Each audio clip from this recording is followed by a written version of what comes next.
Guys, are you struggling with these winter lies? And that's exactly what we're talking about today here on The Everyday Golfer. It's that time of year where I have actually got two golf balls down here, but you can barely see them. And we're going to be talking through some different winter lies around the greens and how to play them. Next week, we're going to be out on the golf course showing you how to play different shots on the golf course in different situations. But for here, we're in the thick rough. We've got a golf ball that's sat down and we're going to a flag that's got a little bit of green to work with, but instantly we have to think, what would I normally do? A lot of people here normally would try and get something bumping forwards, get it just running there and then down to the flag. But we've got a lot of grass here now. The grass has grown. The greenkeepers can't necessarily always get on to cut that, so we've got to adjust to these situations. So straight away when a golf ball is sat down, the first thing we need to think is loft. We need some loft to get that ball coming out of the grass and going forwards. We're also going to then need to think, right, I actually need to maybe make a little bit more of a longer swing to be able to get the speed to go through this. So straight away, as I'm setting up to this golf ball, I'm going to move the golf ball ever so slightly back into my stance. So I'm going to get it back in my stance, not outside like a lot of people would. Well, yeah, I've got my 60, I'm going to get it outside there and I'm just going to jab straight down into that. That might come out, but it's not going to be consistent for flight and for distance. So I want to get it just back of centre. From here, the main thing here is that I'm making sure that my weight is left. My sternum's ahead of the golf ball. That's going to encourage me to hit down onto that golf ball.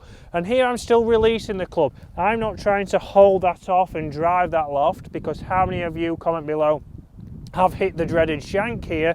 Because what you'll have done is make sure I get that out, drive that club handle forwards, the club stays open. The first thing that meets the golf ball is the dreaded hosel. So from here, we're going to keep it nice and square to this one. We are going to feel like my weight is left, and I want you to feel like you're picking that club up more on the backswing, so more up to down, to help you keep that loft on there. I'm not trying to get that really around me, because from here, if I'm nice and shallow, I'm going to be getting a lot of interaction with the grass. That could turn the club face down and we might get that quick left. So setup wise, a little bit back in the stance, weight left, and we're going to get that club working up to down. So keep the speed down into the ball and we can get that popping up and out.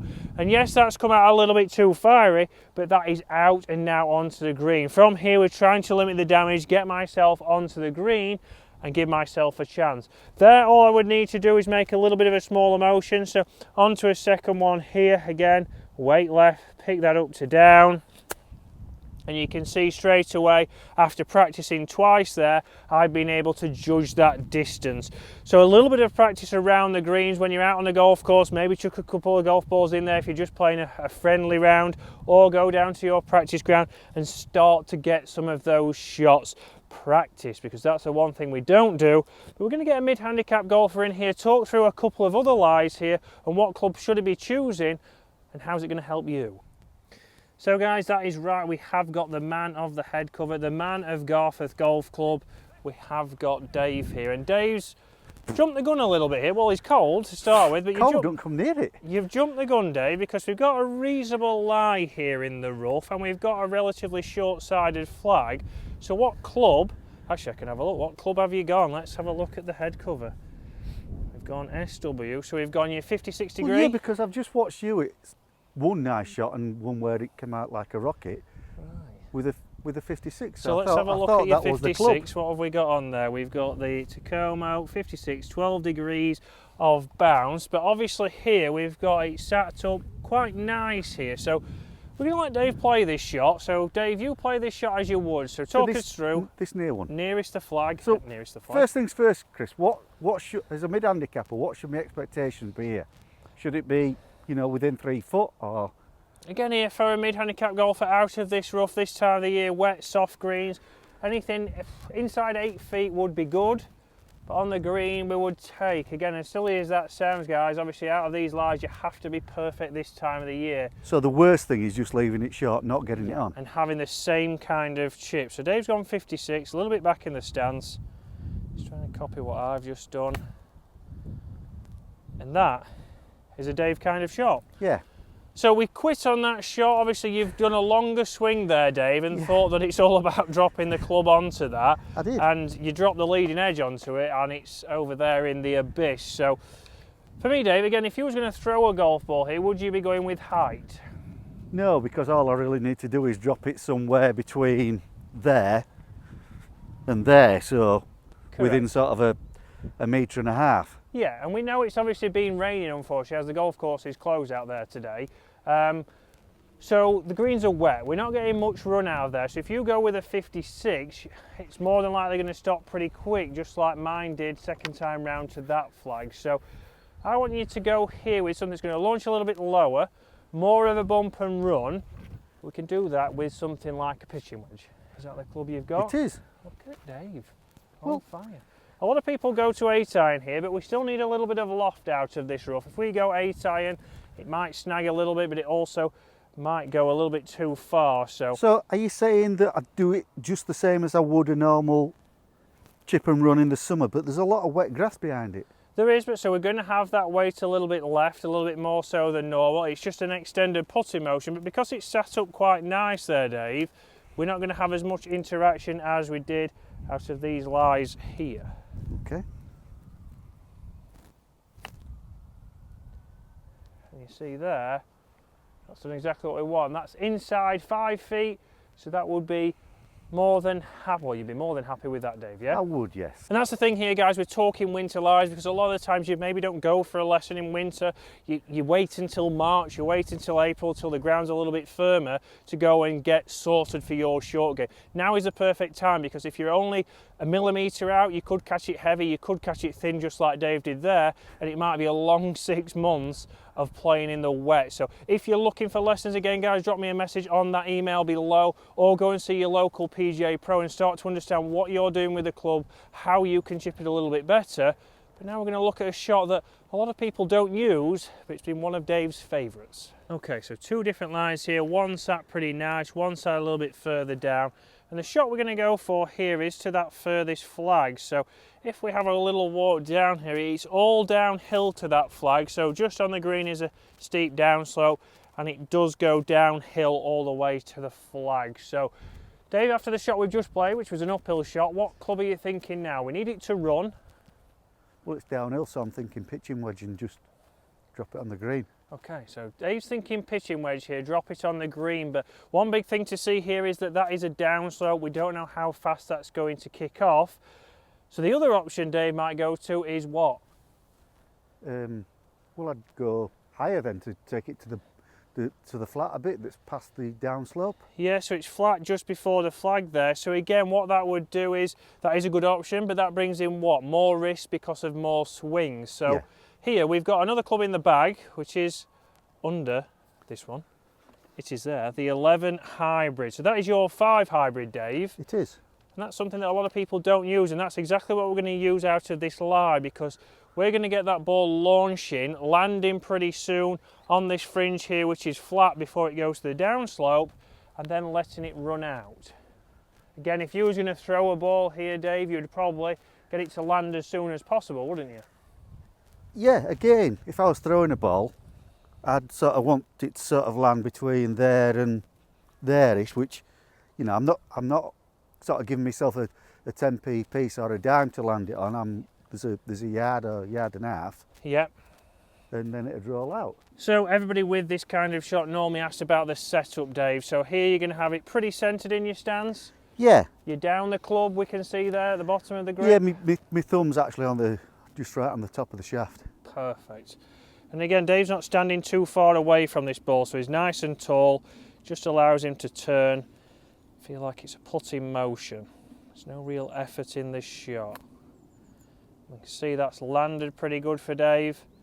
Distance-wise, perfect. Good distance, I just didn't take into account the slope, obviously a big slope on the green, but you can see that that's gone to 10 feet, and obviously we could stand here, and if I gave you 10 of these shots with a hybrid and 10 with a wedge, we would say that proximity, percentage-wise, should be closer with this hybrid once you've obviously practiced this. And this is a shot that you can use a lot in winter. If you're off a bear lie, for example, one of those mud lies that we all dread, all the bounce here, a great option to get that ball moving forwards. Still didn't take it into account. And again, Dave's got the consistency, so if we wanted the hole was there, it'd be perfect, wouldn't it? So nice and easy there, Dave, yeah? in fairness, it wasn't difficult. I'm just not reading the green right, am I? No, that's it. Just obviously with the slope, make sure you read that slope. But now we're going to go to one of those dreaded mud lies and see what options we've got. So we've now got that horrible lie that you do get around the greens at this time of the year, and Dave's not happy. No, I'm not.